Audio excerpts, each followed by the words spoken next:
Taga-Imus ka ba? Kung oo at katulad kong pinanganak at lumaki sa Imus ay maaaring na alam mo itong dinayo ko sa Imus Palengke. At kung hindi naman ay panoorin mo ng buo para alam mo ang iyong dadayuhin. Alright, magandang umaga, magandang araw mga Baks. And another day for another food at sama ko ngayon si Bonita.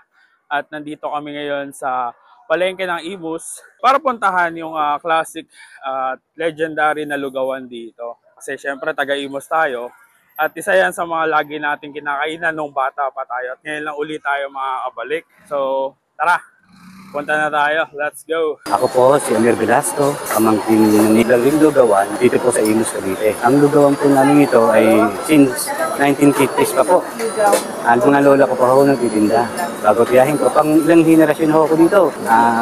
Ang lugawan po namin ay ang goto, may laman, may dugo, may sariwa, may palabok, may topat baboy, may spaghetti. Dito po sa Imus Palengke yan. Nagbubukas po kami ng 4:30 ng umaga hanggang alas 2 ng hapon po. Ilang henerasyon na rin po mga customer namin dito. Balik-balik lang po sila. Kaya po kilala ang Lagring Lugawan dito sa Imus po. Imus Palengke lang po. At yan nga ang maikling kwento ng legendary na lugawan na dinayo ko at yan nga ang Lagring Lugawan na located sa Pasilyo A ng Imus Palengke. Ilang dekada na nga ang lumipas at ilang henerasyon na din ng Imuseño ang kumain sa kanila. Kaya di talaga ako nagtataka na mula noon hanggang ngayon ay talagang binabalik-balikan sila ng kanilang mga suki. Aba, wag na natin masyadong pahabain at tara, bakbakan na natin ito. So guys, ito na nga yung kanilang goto dito. So yung ganito is 40 pesos lang. Meron ka ng gantong serving ng kanilang goto. Kaya may laman na rin siya. Merong laman ng laman loob ng baka. Yung tuwalya, lapay, bituka, saka yan. Halo-halong laman na ng baka. And then optional din, syempre parang bilang paggalang na lang din sa mga kapatid natin sa iglesia.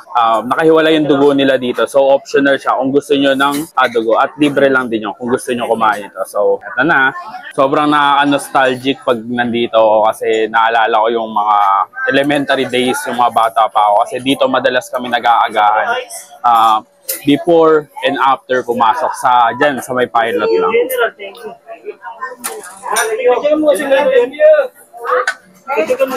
Ito yung ano niya, tuwalya. Dugo.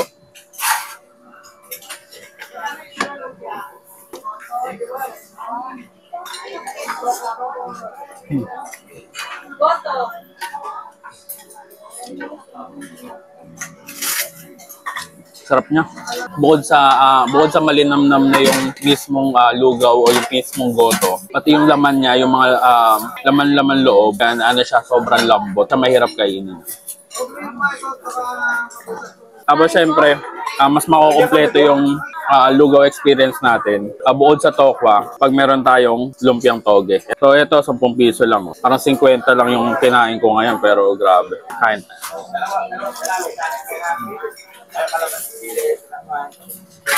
Grabe yung toge.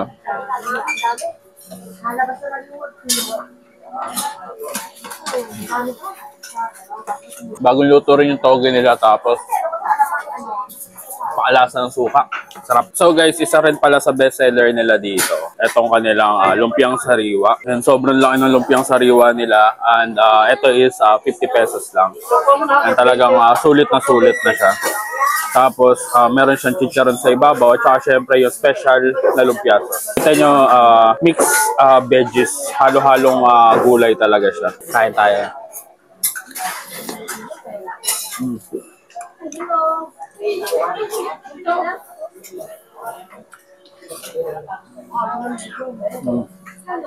Yung gulay niya may timpla na.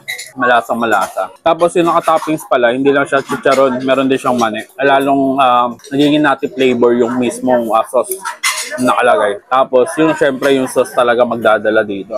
Pakalasa. Guys, kain tayo. So, ayun nga mga baksa. Kung gusto nyong masubukan, located siya dito sa Imus Palengke. Magkakatabing lugawan lang din naman sila dito. So, located siya dito sa Imus Palengke. May signage naman na Lagring Lugawan. Ayan. Pero kahit ipagtanong nyo, kahit saan siguro dito, kilala talaga sila dito. So, sobrang tagal na nila nagtitinda. So, guys, kain muna tayo. Oh, isa ka ba sa nakamiss ng lugaw at mga pagkain ni Nanay Lagring? O baka naman isa ka sa natakam at gustong subukan ang sarap ng lugaw? Ano pang ginagawa nyo? Tara, dayo tayo!